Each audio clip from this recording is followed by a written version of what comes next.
Primero, mis agradecimientos a Javier Docampo, que me permitió poder venir aquí y hablar con ustedes, y la invitación que me ha realizado el Departamento de Educación y la amable presentación de mi compañero Daniel Ortiz, con el que comparto despacho y muchos de estos temas de los que hoy les voy a hablar. Una pregunta que nos planteamos los historiadores del arte, y no sé si hasta qué punto hemos llegado a contestar satisfactoriamente, es el grado de participación de los artistas, tanto formal como creativamente, en la revolución que sucede en el periodo gótico. Es decir, el periodo gótico es un periodo de cambios en el que la historia de la pintura camina hacia un realismo, hacia un naturalismo, hacia una mayor abundancia en tipos de iconografías, en composiciones formales, pero los pintores estaban preparados para todos estos cambios que produjo el gótico, o se produjeron debido a la demanda de unos clientes. Esta es la pregunta que intentaría contestar a lo largo de esta hora que me han concedido, y que espero que por lo menos nos podamos acercar a algunas de las respuestas que permitirán responder satisfactoriamente a ella. Perdón, pero estamos en la última diapositiva. Vamos a la primera.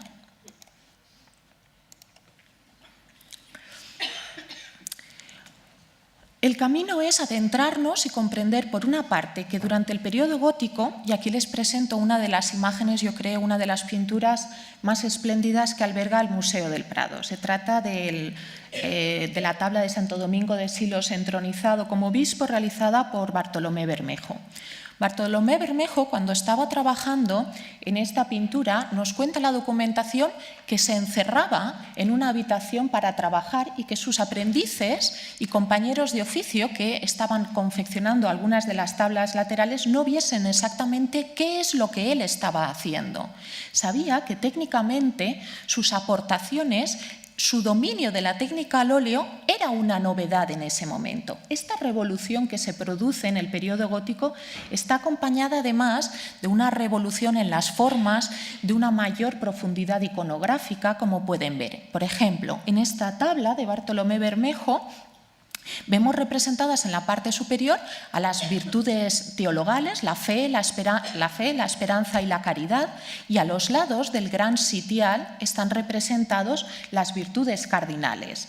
La justicia, que podríamos pensar que es fácil de representar, al igual que la fortaleza, justicia y la fortaleza, pero ¿qué iconografía tiene, por ejemplo, la templanza o la prudencia? Unas virtudes cardinales mucho más complicadas que los pintores sabían y dominaban, porque formaba parte de su profesión. ¿O cuál era la iconografía concreta de una santa local o más conocida y de devoción local, como es Santa Quiteria? Conocían, por supuesto, a San Pedro, aquí está Santa Bárbara, San Andrés o Santa Catalina, pero ¿y Santa Quiteria? Es mucho más complicado. El dominio que tenían se extiende a una mayor complejidad formal y compositiva. Les traigo uno de los retablos valencianos más espectaculares. Se trata del retablo del centenar de la ploma, de las 100 plumas, por la cofradía que los encargó, que tenían una pluma sobre la cabeza. Está conservado en el Museo Victoria y Alberto de Londres y cuenta la historia de San Jorge. La historia de San Jorge, al cual martirizaron, pero lo martirizaron con los martirios del propio San Jorge y el de muchos otros santos, con la intención de poder ocupar todas las escenas y todas las tablas de este gigantesco retablo de casi 7 metros de altura. Pero además, en la tabla central, el pintor fue capaz de representar un hecho histórico, como era la batalla del Puig, a la cual tuvo que acudir a una memoria visual de campañas de guerra 150 años después de que ocurriera el suceso. El martirio, además de San Jorge, tiene que acudir a otras fuentes visuales para saber exactamente cuál era el martirio de San Jorge. O vamos a ver cómo existen nuevas composiciones que son capaces de acometer los pintores del periodo gótico. En este caso, un retablo de los gozos de la Virgen, pero encontramos al marqués de Santillana, o a su sucesor, en oración arrodillado en una de las tablas. No es lo habitual no es la escena habitual que estuviera arrodillado en la tabla principal a los pies de la Virgen. Encontramos novedades, cambios que los pintores, que los artistas durante el periodo gótico supieron acometer. Todo ello nos lleva a pensar que efectivamente los conocimientos de los artistas del periodo gótico eran principalmente técnicos, artesanales, basados en un conocimiento técnico y manual, pero también eruditos, en tanto en cuanto erudición, y lo he buscado para ver si tenía que buscar otro significado, otra palabra en la RAE, en la Real Academia de la Lengua, es instruido en varias ciencias, artes u otras materias. Instruido en el arte de la pintura, en el conocimiento de la pintura. O la segunda acepción, persona que conoce con amplitud los documentos relativos a una ciencia u arte. Los pintores, los artistas de esta época conocían perfectamente cuál era su oficio, cuál era su ocupación en multitud de aspectos. No tenían conocimiento de otras artes, no tenían conocimientos científicos, tal y como científicos podemos comprenderlos hoy en día, pero sí de su oficio, al que conocían con amplitud y con profundidad. Por ello, lo que les propongo es cómo fueron capaces de aprender estos artistas ese oficio. Si eran capaces de responder a todos los problemas y a toda la demanda que les producía la sociedad de la época con esta variedad formal, variedad iconográfica, nuevas composiciones, nuevas iconografías, ¿dónde fueron capaces de acometer todos estos problemas? Mi camino y el camino que les propongo es que vamos a buscar y a ahondar en ese aprendizaje, en la formación que tuvieron los artistas. Por eso hablaremos de transmisión del conocimiento, de cómo se transmitía el conocimiento y de cómo los artistas aprendieron en la Edad Media para ser luego capaces de confeccionar la obra final que llega hasta nosotros. Una de las fuentes primeras es el libro de Cennino Cennini, que nos cuenta y nos habla cómo era el aprendizaje. En el libro del arte se indica que las prácticas que debe conocer el aprendiz es saber triturar o bien moler, colar, encolar, entelar, enyesar, alisar el yeso y pulirlo, realzar en yeso, aplicar el bol, dorar, bruñir, templar, conseguir relieve, desempolvar, rascar, granear, gamuzar, recortar, colorear, adornar, barnizar, en tabla o en cola, si es en tabla. Y si es sobre lienzo, si es sobre el muro, hay que saber humedecer, imprimar, revocar, pulir, dibujar, colorear, acabar en seco, templar, adornar y acabar el muro. Para ello, nos dice y nos concreta que el primer año como aprendiz, el aprendiz debía de saber dibujar sobre tablas moldeables, además de conocer la técnica del estarcido y la copia de dibujos. 6 años más tarde estaba aprendiendo la preparación de los materiales para pintar y otros 6 años más tarde, con lo que estamos alcanzando una media de 12, 13 años, tenía que aprender a pintar y a decorar las tablas y paneles. Un aprendizaje de 13 años es lo que propone Cennino Cennini, que es muchísimo tiempo. Este aprendizaje desmesurado de 12 años, que es muy abundante, lo comprendemos si pensamos que en muchos casos existe documentación de que los artistas, de que los aprendices, los jóvenes, entraban a trabajar en el obrador a la edad de 7, 8 o 9 años. Con lo que acababan con 21, con 22 años aprendiendo bien el oficio. Salían de la casa familiar para adentrarse en un obrador y así conseguían los padres pues, tener una boca menos que alimentar, con lo que comprendemos un poco el sistema social de la época.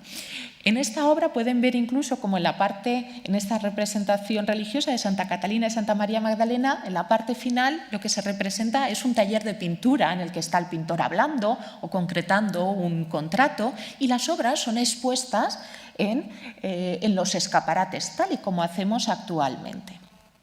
Otra pieza interesante del Trecento que nos muestra cómo se trabajaba en un obrador es esta pintura de San Eloy en el taller de orfebrería que habitualmente está expuesta en el Prado. Ahora me han comentado que está en una exposición, pero podrán verla dentro de poco, cuando regrese, en el que San Eloy, orfebre, está en su taller de orfebrería y lo vemos acompañado de sus oficiales o de sus aprendices en el obrador, confeccionando una cruz, cincelando una pieza, martilleando o con el soplete, porque además lo que se consigue es que en los talleres hayan varios aprendices, una novedad con respecto a la etapa anterior, en el que no habían tantos aprendices porque no se podían encargar los maestros de educar a tantos a tantos jóvenes y de alimentarlos y de mantenerlos.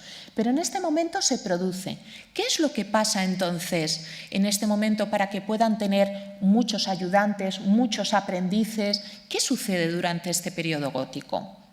Lo que sucede, la respuesta es en parte el cometido de esta conferencia. La otra propuesta sería que no fuera el artista, sino los comitentes, los clientes los que solicitan. En este caso, pues es la otra parte de la predela de este maestro de la Madonna de la Misericordia, en el que es el rey Clotario el cliente que pide. Pero cuando nosotros leemos los contratos de unas obras de arte, de unos retablos o de piezas de escultura, no hay un detallismo tal. El cliente no pide con tanta exhaustividad, con tanto detallismo. Veremos alguno y veremos cómo es el maestro el que termina de definir, el que termina de matizar muchos de los elementos que conforman la tabla o la pieza final. La gran revolución es el dibujo. El dibujo es la gran novedad en este momento.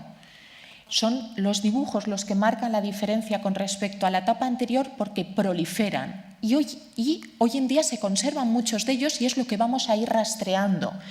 Este dibujo lo vamos a ver en diferentes soportes, sobre diferentes materiales y formará parte activa, absolutamente activa de la vida del obrador.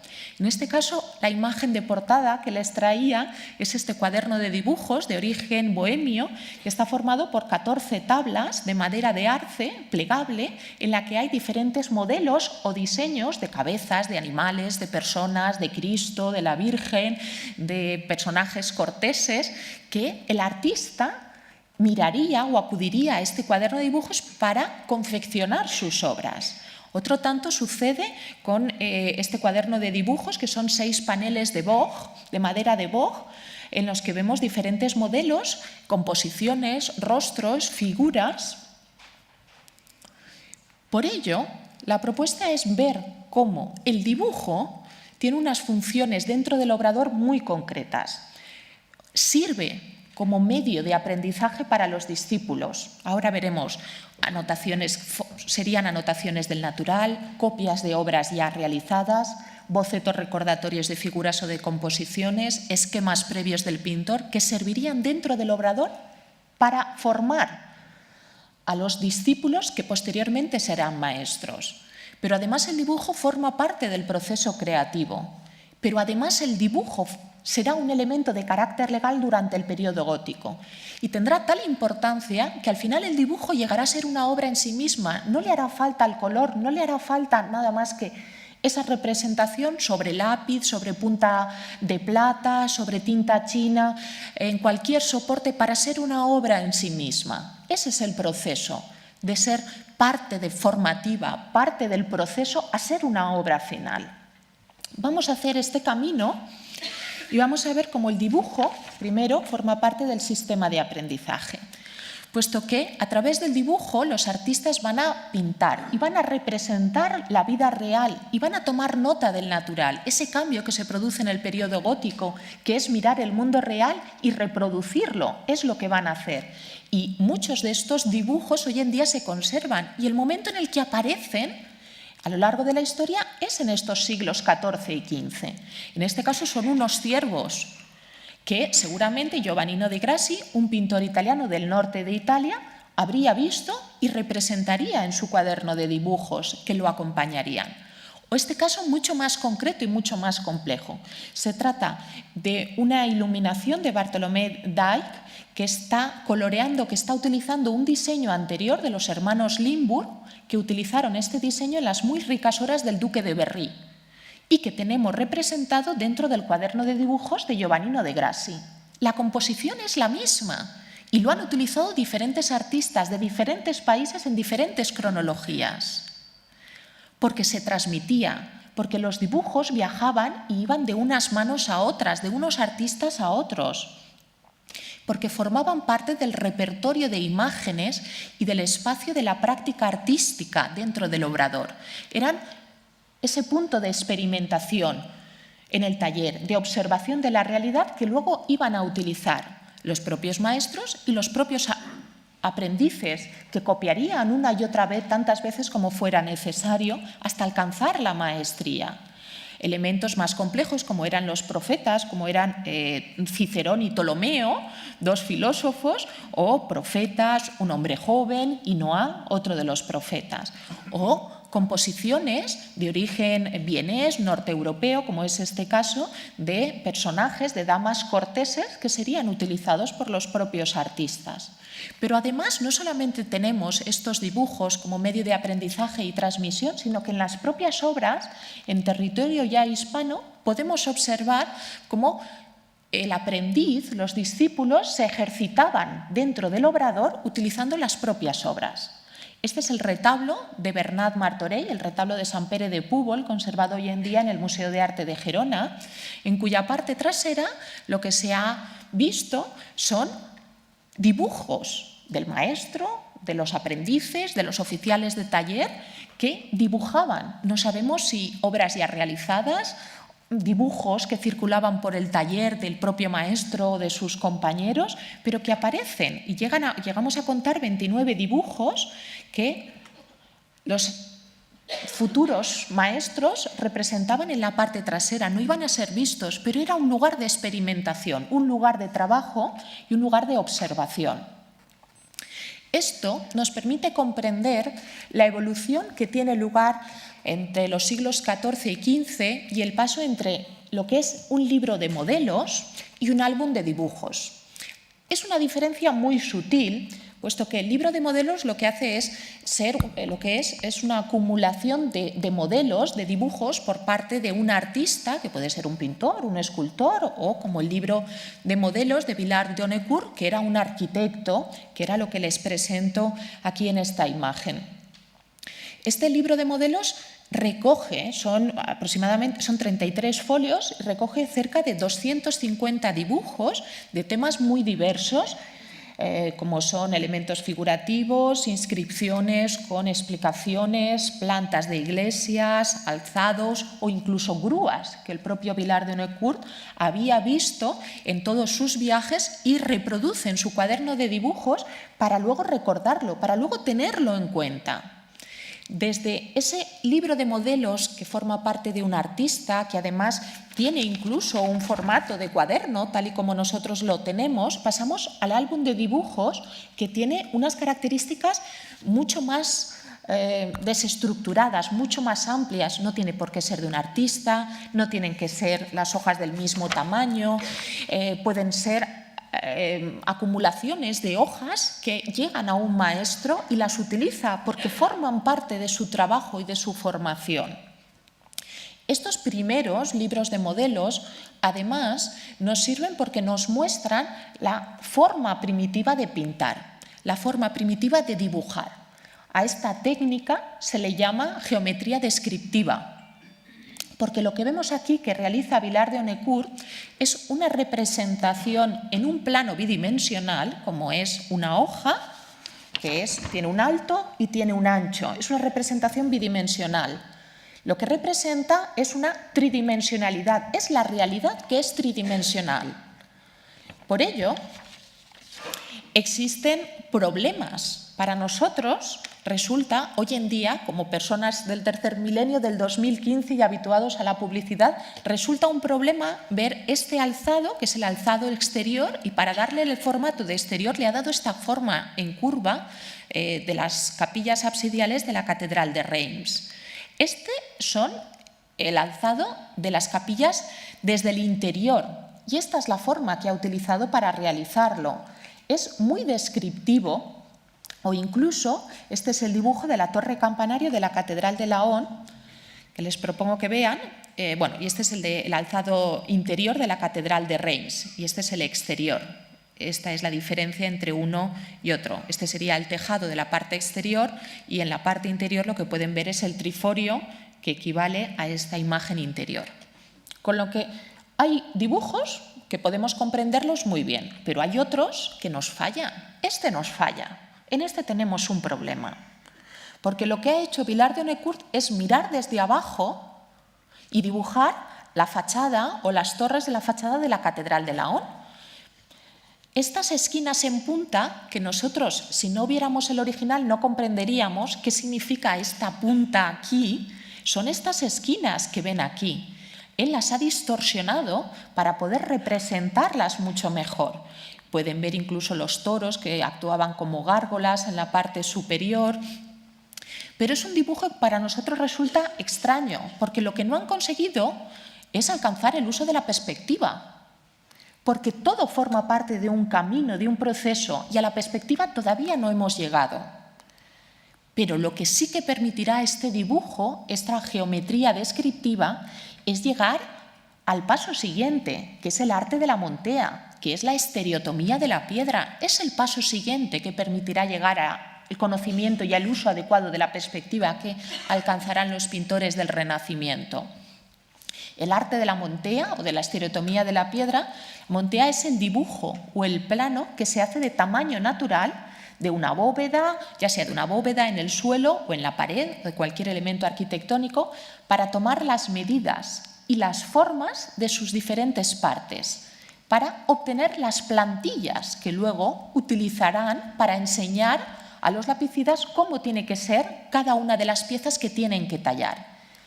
Lo que facilita el arte de la montea es el despiece y el corte de las piedras. Este camino se inaugura con este libro de cuaderno de dibujos, en ese arte de dibujar, para poder llegar a representar las plantillas, los cartones que luego permitirán a los lapicidas o a los canteros tallar la piedra para conformar las columnas, los arcos, los arquitrabes y realizar una catedral. Este es el camino que queda inaugurado. A partir de este momento y de este proceso, lo que vamos a ver es una mayor abundancia de diseños arquitectónicos que ayudarán y serán parte del proceso creativo y parte del proceso legal de control y de contratación de las obras. Estas son el caso pues, de la fachada oeste de la Catedral de Salzburgo, del campanario de la Catedral de Siena, el campanario de Florencia, con el proyecto realizado utilizando el campanario de Siena, que también se utiliza y que tiene muchas relaciones. Esta abundancia de cuadernos de dibujos está en toda Europa, en Francia, en el norte de Europa, Bélgica, Holanda, Alemania, incluso también en territorio español. El primer cuaderno de dibujos se conserva actualmente en el Gabinete de Diseños y Estampas de los Uffizi, en Florencia, y pueden ver cómo ya no se trata de ese cuaderno de modelos que utilizaba Villard de Honnecourt, sino que es un álbum de dibujos. Es un álbum de dibujos porque tiene un carácter mucho más heterogéneo. Por ejemplo, las hojas no todas tienen las mismas medidas. Hay hojas que miden 10 centímetros y hay hojas que tienen el tamaño folio.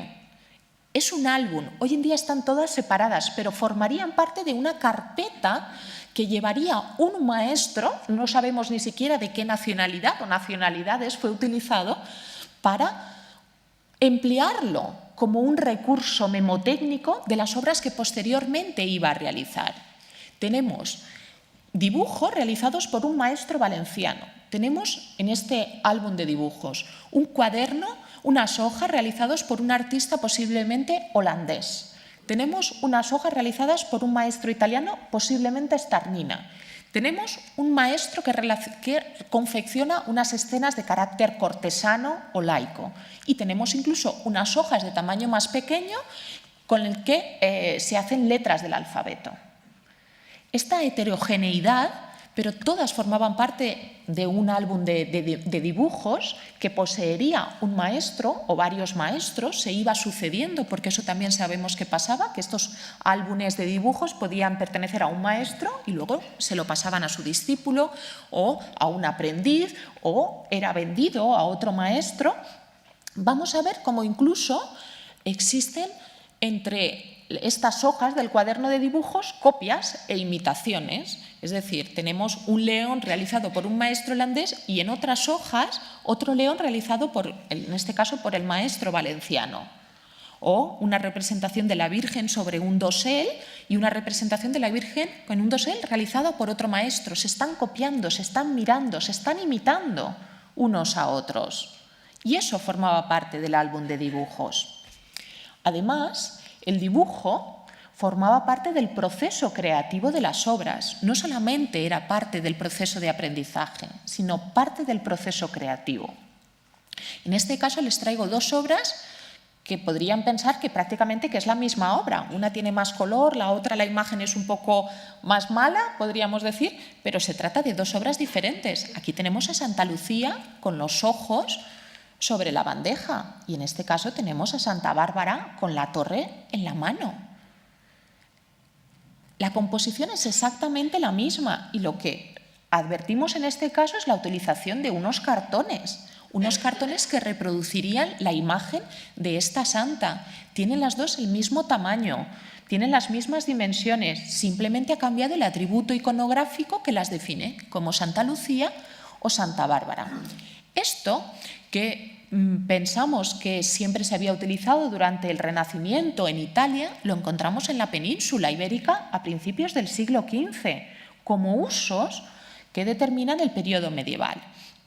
En este caso también, este cartón perforado para realizar la técnica del estarcido de un San Jorge con un dragón realizado por Rafael es el cartón que luego utilizará para la tabla real. O en este caso, un dibujo de este cuaderno de dibujos muy similar a una obra definitiva del maestro que posiblemente realizó este dibujo, que lo utilizaba como un modelo que posteriormente utilizaría. Esto es un fragmento, el cartón perforado para la composición de la Escuela de Atenas, de los Palacios Vaticanos, y es un enorme cartón realizado en papel de 4 metros de ancho por 2 metros de alto, en el que Rafael realizó la composición de la Escuela de Atenas. No lo realizó directamente sobre el muro, era mucho más fácil realizarlo sobre un cartón, ejecutar la composición general y luego, mediante la técnica del estarcido, a través de este cartón perforado, traspasarlo al muro de una forma mucho más directa. Esto permitía reutilizar los cartones, realizar la misma composición en varios sitios, varios lugares, facilitar el trabajo de los aprendices que trabajaban mucho más rápido y que se podían encargar luego de empezar a colorear.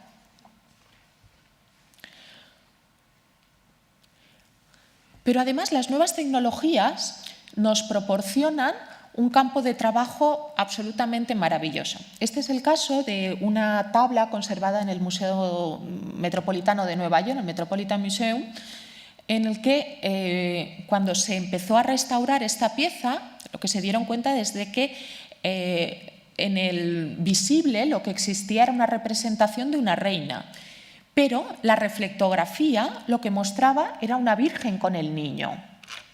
Esta es la imagen y si nos acercamos vemos cómo la reflectografía de infrarrojos lo que nos proporciona es la imagen, la parte del proceso creativo, el dibujo que fue realizado por este taller, digamos Hugo van der Goes, por este maestro para realizar esta tabla de la Virgen con el niño acompañada por santos. El dibujo incluso aparece detallado en muchos contratos y se dice que se pagará a el maestro una vez tenga la madera comprada, una vez tenga el dibujo realizado y el último pago cuando ya esté coloreado y colocado en su iglesia o en su destino final. El dibujo formaba parte de una etapa importante y para nosotros ver hoy en día este dibujo subyacente, que es el nombre que recibe, estas composiciones que se hacen a través de la técnica de reflectografía de infrarrojos, lo que nos permite es ver parte de ese proceso creativo del artista, como en este caso Fernando Gallego quería alcanzar las dotes dramáticas de una madre que ha perdido a su hijo y tiene a Cristo en su regazo. ¿Cómo consigue la madre ese patetismo, esa pasión que pretende mostrar con los ojos abiertos, con los ojos cerrados? No se trata solamente de pensar y de ver los arrepentimientos que puede tener estos dibujos, que es como comúnmente nos lo muestran, sino que tiene que ser parte del proceso creativo y comprender cómo los maestros llegaban y alcanzaban a través del dibujo dotar a la obra final del carácter que pretendía. Es como si para nosotros hoy en día viésemos el manuscrito original del Quijote de Cervantes. cómo Cervantes estaba pensando cómo empiezo la obra, cómo la termino, cómo lo hago. Los tachones, aquello que me gusta, esto que no me gusta. Nosotros jamás tendremos el manuscrito original en el que Cervantes realizó el Quijote, como jamás tendremos la partitura original de la Novena Sinfonía de Beethoven y cómo Beethoven quería empezar de una manera o quería empezar de otra. Pero en cambio sí que tenemos el dibujo subyacente, el dibujo creativo que formaba parte de ese proceso de acción, de creación de los pintores de la obra, o de los arquitectos, o de los escultores también en muchos casos. Por eso el dibujo formaba parte de ese proceso creativo y para nosotros, como historiadores, es muy importante verlo. En este caso, esta obra también conservada en el Museo del Prado. Se trata de la tabla de los Reyes Católicos y la duda y el planteamiento siempre es, ¿los Reyes Católicos, esto es un retrato real de los Reyes Católicos? Puesto que el maestro lo hizo cuando los Reyes Católicos estaban vivos todavía. ¿Es un retrato o no lo es? Pues acudiendo al dibujo subyacente podemos obtener más información de cómo lo hizo el artista y si quería vincularse o estaba haciéndolo directamente del natural o lo estaba haciendo de memoria y se trata de un retrato idealizado como era lo habitual en esta época. Nos está proporcionando una información mayor, una información adicional sobre las obras y sobre la creatividad y el proceso creativo de los obradores en la Edad Media. Pero llega un momento en la Edad Media en el que además los dibujos se emplean como un elemento de carácter legal. Los dibujos se adjuntaban a los contratos. Los dibujos los tenían los notarios o lo tenían los propios clientes que podían mostrar, si no se cumplía lo que ellos habían pagado y habían solicitado, podían mostrar el dibujo y decir, yo contraté a hacer una obra como esta y usted me ha hecho esto no concuerda con esto. Llegaban a tener un valor como documento legal igual que el propio contrato y por eso llegaban incluso a vincularse con el contrato y a nosotros se nos han conservado muchos de estos dibujos dentro de los protocolos notariales del siglo XIV o del siglo XV. Los dibujos demostraban y muchas veces se colgaban en los interiores de los obradores para decir nosotros podemos hacer esta obra de esta manera y servían como señuelo para los clientes. Es la expresión nuestra, además vale una imagen que 1000 palabras. Si nosotros lo vemos, a nosotros nos gusta y lo compramos. Si nos lo explican, no es igual. Pues los artistas en la Edad Media hacían exactamente lo mismo. Le dibujaban lo que ellos podían hacer, lo que ellos podían conseguir y así el cliente lo podía adquirir mucho más fácilmente. Podían ser dibujos mucho más detallistas o dibujos con los rasgos esenciales de cómo iba a ser. Tenemos dibujos o maquetas que son pagados como modelos que luego incluso otros artistas podían realizar o se entregan como obras de lo que luego va a ser, con lo que la casuística es verdaderamente muy amplia de estos dibujos. Este es uno de los dibujos, yo creo que más extraordinarios que se conservan en territorio español. No está a la vista, es difícil de ver y se trata de un maestro, del maestro Carli, procedente de Francia, que proyectó a solicitud del Cabildo Catedralicio de Barcelona la fachada que querían realizar en 1408. El pergamino no se conserva en buenas condiciones, por eso lo ven así, está realizado sobre pergamino, tinta sobre pergamino, y tiene unas dimensiones de más de 3 metros, 3,11 metros por 1,40 m. Y lo que muestra es el diseño que iba a tener la fachada de la Catedral de Barcelona, que no se llegó a realizar en el siglo XV, pero que utilizaron en el siglo XIX para la fachada occidental que hoy actualmente tenemos en la Catedral de Barcelona. En ese momento, en el siglo XV, no se pudo realizar. En el siglo XIX, utilizando este modelo de Carli, con algunas variaciones, lo utilizaron, con muchas variaciones, pero lo utilizaron. Carli seguramente vendería este modelo de fachada y lo cobraría a un buen precio, como un diseño que podrían realizar los maestros locales o él mismo. No sabemos exactamente lo que sucedió. Otro caso muy parecido es esta obra, que posiblemente es de Juan Guas. Se trata del dibujo de la Capilla Mayor de San Juan de los Reyes y está conservado aquí en el Museo del Prado. Es una pieza absolutamente magnífica porque se conserva en muy buenas condiciones, fue restaurada hace unos años. Para que vean también las medidas que tiene, mide casi 2 metros de alto por casi 1 metro de ancho. Y lo que muestra es el diseño original que Juan Guas, arquitecto al servicio de los Reyes Católicos, diseñó para el que sería el Panteón Regio de los Reyes Católicos en San Juan de los Reyes, en la ciudad de Toledo.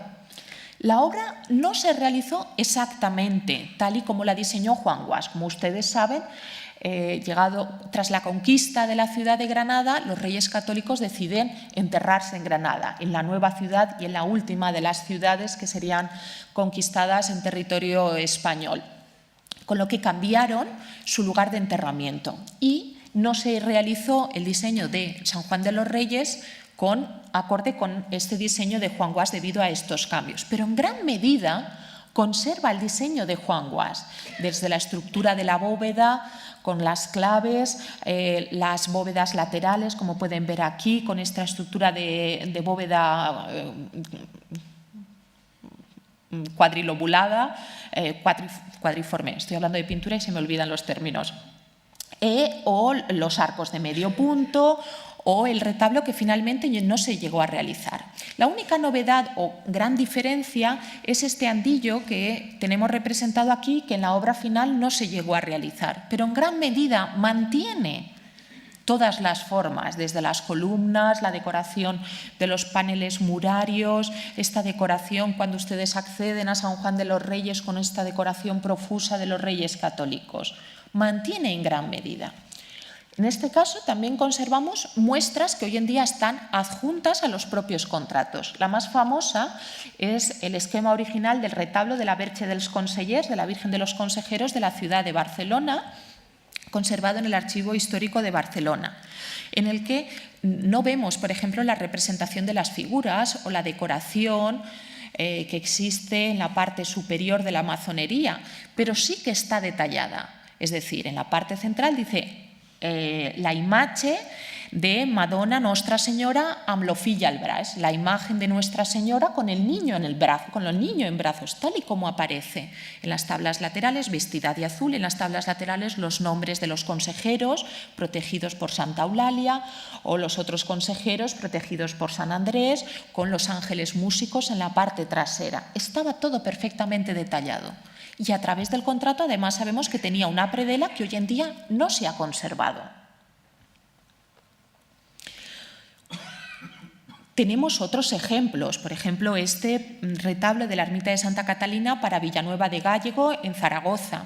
Y les traía también un contrato, o los datos más importantes del contrato, para que vean cuáles son aquellos aspectos en los que el cliente pone una especial atención y por qué el artista será el gran artífice de todos estos cambios o en gran medida será el artífice de estas novedades que se producen en el periodo gótico. Al cliente lo que más le interesa es el tamaño, porque para ello abona una cantidad de dinero, y que esté muy bien hecho, es decir, que esté realizado con tan bellos colores y mejores que otro retablo que al cliente le gustaba mucho.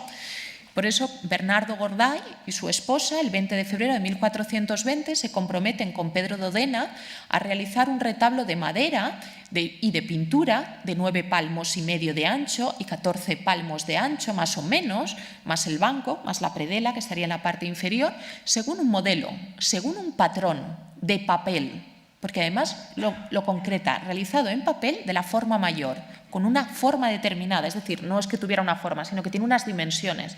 Existía un papel en la Edad Media de una forma mayor, con unas dimensiones más amplias y otros más pequeños, como nosotros decimos la A3, A4, A5, en el que dicho Bernardo Gorday dio a Pedro d'Odena en presencia del notario, es decir, el dibujo fue entregado al notario y testimonios que sería realizado de la mejor obra, bajo la invocación de San Pedro Apóstol y San Nicolás.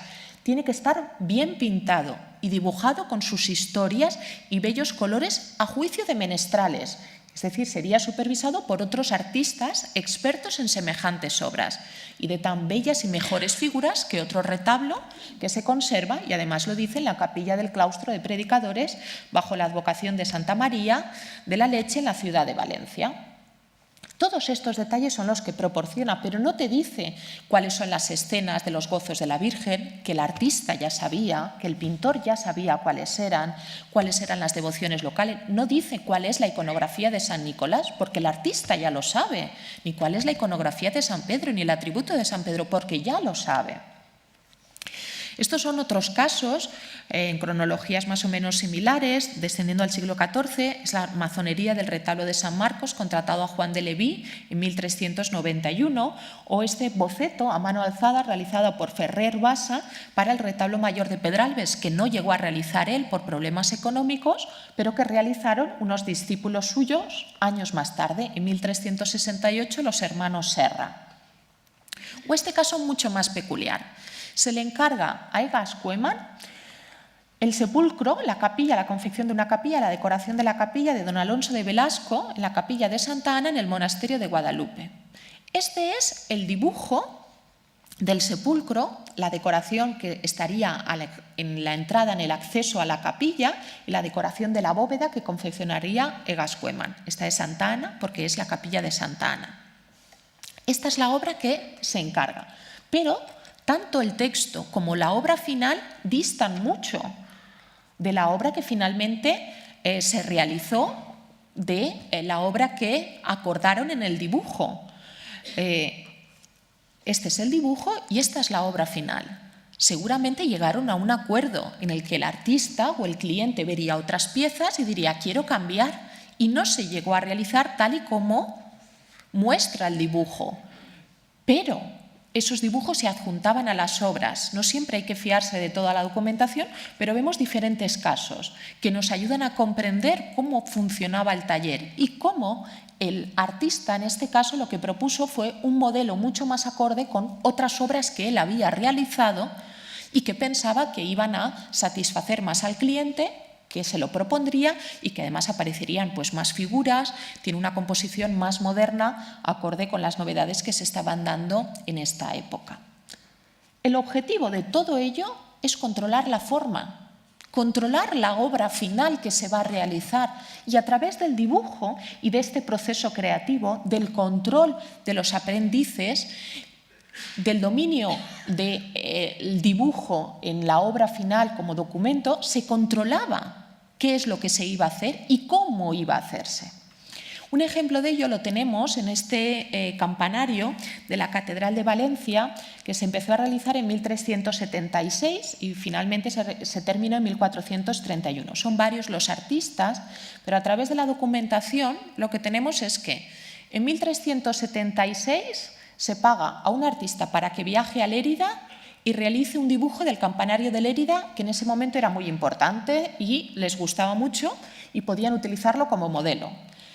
4 años más tarde, en 1380, se realiza un replanteo in situ en el lugar donde iba a estar el campanario para expropiar el terreno y saber cuáles eran las dimensiones. Pocos meses más tarde, se paga al maestro para que haga un dibujo de la torre campanario, de cómo iba a ser la torre campanario y si les gustaba o no les gustaba ese dibujo, que podría ser algo parecido a esto que tienen aquí. Y finalmente, al año siguiente, todo el cabildo catedralicio y los maestros canteros y carpinteros se van a la Huerta de Valencia para dibujar in situ, al tamaño 1:1, cuáles eran las dimensiones que iba a tener el campanario.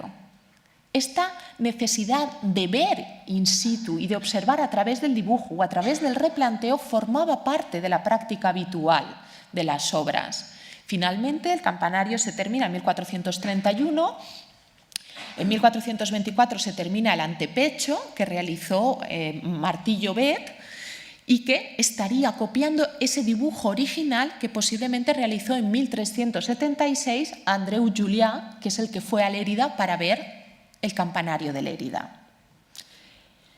Este auge del dibujo, además, está en relación con el papel. El papel en los siglos XIV y XV alcanza a todos los niveles de la sociedad. Hasta ese momento lo que tenían era el pergamino, que era extraordinariamente caro. Pero con la difusión y el alcance del dibujo como un material que podía tener todos los talleres de artesanía en su obrador, el dibujo alcanzó estos niveles de extensión y de amplitud dentro de los obradores, dentro de los talleres, porque era un material muy barato que podían utilizar frecuentemente los maestros como los aprendices, bien en los contratos, bien en los dibujos preparatorios o en las muestras o en los cartones que luego confeccionarían y determinarían las obras. Esta abundancia en el dibujo lo que nos conduce y a las consecuencias que nos conduce es a la abundancia del diseño, a lo que nosotros hoy en día llamamos diseño. Y ese diseño alcanza diferentes artesanías, desde tejidos, pinturas, esculturas, arquitectura, orfebrería. Existían maestros imagineros que se encargaban de diseñar, de crear modelos, diseños que eran utilizados por otros maestros que no eran tan hábiles en el dibujo y no eran tan hábiles en la creación de modelos. Este es el frontal de altar de la Virgen, San Miguel y San Juan de la iglesia parroquial de Benassal, que cuando se estaba restaurando la figura de San Juan Bautista, lo que se encontró en la parte trasera de este tejido realizado con una técnica que se llama acupuntue, que es como si fuera tejido pintado, porque llega a este grado de detallismo que lo asemeja a la pintura. Lo que encontraron debajo de este rostro de San Juan Bautista era el dibujo, posiblemente de un pintor que les mostró cuál era el diseño original que tenía que realizar de San Juan Bautista, porque el bordador no lo podía conocer, o se acudió al diseño posiblemente de un pintor que le diseñaría el rostro de San Juan Bautista y que luego el bordador volvería a confeccionar. Si miramos en la documentación, y además pueden ver que se trata de un dibujo que no iba a ser visto absolutamente por nadie, no estaba destinado a ser visto, pero está realizado con todo detalle, utilizando las acuarelas, el negro, la gradación cromática, utilizando un mismo color, el gris, que alcanza la tonalidad desde el blanco hasta el negro. Y si acudimos a otras obras de la época, podremos ver cómo este diseño del rostro de San Juan Bautista era utilizado principalmente por un pintor, Gonçal Peris Sarrià, que lo utilizó abundantemente en otras obras en las que aparece San Juan Bautista, en el retablo mayor del Burgo de Osma, actualmente en el Museo del Louvre, o en este retablo de la parroquial de Ródenas en Teruel. El dibujo alcanza a los bordados, como hemos visto, o a la pintura sobre tabla. Alcanza los diseños de los tejidos. No sabemos si estos tejidos fueron diseñados por pintores o por bordadores, o después los pintores están copiando estos diseños que están viendo en tejidos. ¿Quién fue primero? No lo sabemos. Tenemos acuerdos entre pintores y bordadores que colaboran juntos y que se transmiten los dibujos y los modelos, porque son utilizados por unos y otros indistintamente. Es el diseño el que circula, el que comunica unas artesanías con otras y el que produce que diseños arquitectónicos, como son estas portadas de Gandía y de Castellón, sean utilizadas en el diseño de la mazonería de este retablo confeccionado por un artista italiano en la ciudad de Valencia, o que estos diseños de arquitectura aparezcan en la mesa de un vidriero del siglo XIV de la ciudad de Girona, de la ciudad de Gerona, en la cual este vidriero utilizaría estos moldes y estos diseños para confeccionar sus vidrieras, y son los mismos que los del arquitecto, o las relaciones entre la escultura, la orfebrería y la pintura. Pintura que intenta imitar estos efectos de lujo que tiene el oro y la plata y los materiales preciosos y que está copiando, imitando, intentando ser, dentro de sus medidas, un símil de piezas mucho más interesantes, como son las piezas de orfebrería o las relaciones entre la orfebrería y la arquitectura. Sabemos de orfebres que realizaron diseños que luego fueron llevados a cabo por arquitectos, porque el orfebre era un hábil dibujante, un creador, un imaginero del más alto nivel, que luego arquitectos copiaron e imitaron, intentando reproducir estos efectos absolutamente magníficos que los orfebres pudieron llevar a cabo en sus diseños de orfebrería y que luego los arquitectos pretendieron copiar o imitar. Diseños que eran llevados en maquetas, como esta es una maqueta de una aguja calada que podría ser la que culminaría un campanario español o pináculos arquitectónicos de piezas de orfebrería. El dibujo se convierte en las en la unidad de estas redes artísticas, en estos circuitos de intercambio artístico. Este es un dibujo francés realizado por Jacques Aymar, un imaginero, un dibujante de primer nivel de miniaturas, y esto es una copia que se realiza y se encuentra años después en la ciudad de Barcelona, hoy en día en paradero desconocido, pero sabemos de su existencia, cómo llega, cómo se alcanza a este nivel. Finalmente, el dibujo llega a tal nivel y a tal importancia que adquiere la categoría de obra final. Leon Battista Alberti, en De la pintura, decía: «Estoy absolutamente convencido de que la abundancia y la variedad de colores contribuyen en gran medida a la armonía y al valor de los cuadros. Sin embargo, insto a los expertos a que afirmen conmigo que la máxima aspiración y el mayor grado del arte se encuentra en el uso calculado del blanco y del negro, y que es imprescindible invertir gran esfuerzo y dedicación para conseguir aplicar correctamente ambos colores, el blanco y el negro, y es así como las luces y las sombras otorgan plasticidad a los objetos. El blanco y el negro consiguen que los objetos pintados parezcan tener relieve». Uno de los ejemplos que les muestro es este paramento de Narbona, este detalle que se conserva en el Museo del Louvre, que tuve la oportunidad de ver hace muy poquito y de sacar unas imágenes, gracias a la doctora Olga Pérez, que muestra en detalle esta gradación cromática, este paramento que está realizado en seda y cómo la tinta negra va marcando línea a línea cada uno de los detalles de estos rostros, de estas vestiduras, y cómo la gradación cromática asciende en intensidad desde los más oscuros a los más claros, utilizando el propio fondo del color de la seda de este paramento para alcanzar esa gradación cromática, que es absolutamente un alarde técnico. Es un alarde técnico que llega a ser obra final. Esta es la idea que trasciende de esta pieza de Santa Bárbara de Jean Vaneyck, que los historiadores dicen si la obra final es esta o esto era la parte intermedia que Jean Vaneyck nunca llegó a terminar, porque ¿cómo era posible que llegase a este grado de detallismo una obra que luego iba a ser coloreada? Nada de todos estos detalles, cuando Jean Vaneyck le aplicase color, iban a verse. Todos estos detalles posiblemente los hizo porque la obra final sería esta y quedaría así. Es una duda que siempre nos perseguirá y que siempre mantendremos, pero que sin ninguna duda esta pieza es una obra de arte por el valor y la maestría que ha desplegado el artista en representar a partir del blanco y del negro, a través de la punta de plata, de la tinta china y el óleo, sobre la tabla, esta obra.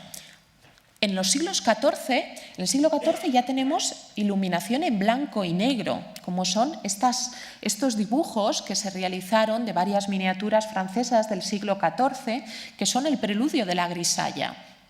Son alardes técnicos que el maestro era capaz de realizar y de confeccionar, pero el punto siguiente que se alcanza con la grisalla es cuando la grisalla o estas representaciones en blanco y negro lo que hacen es transportarnos a un mundo sagrado.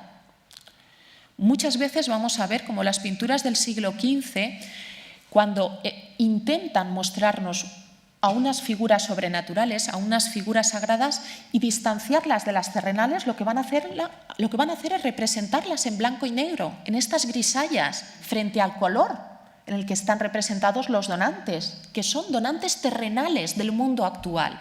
La grisalla llegará a ser obra en sí misma y llegará a tener un valor simbólico de espacio sagrado o de figura sagrada en la Edad Media, alcanzando y siendo ya una obra final en sí mismo. Por ello, como reflexión final y conclusiones de la conferencia, me planteaba cómo, hasta qué punto los artistas fueron capaces de responder a esta necesidad que planteaba la sociedad, o se trataba de una época en la que el cambio, la experimentación, la observación del natural fueron unas de las síntomas y de las características de esta época. Se habla del periodo gótico como un periodo de crisis, un periodo de cambio. Es importantísimo el libro de Huizinga sobre el otoño de la Edad Media, que contrapone la Edad Media como una época de barbarie, una época que se opone al mundo clásico, porque es una época de cambio, porque es una época completamente diferente, pero quizás esta característica de ser diferente es su propia característica y particularidad de identidad.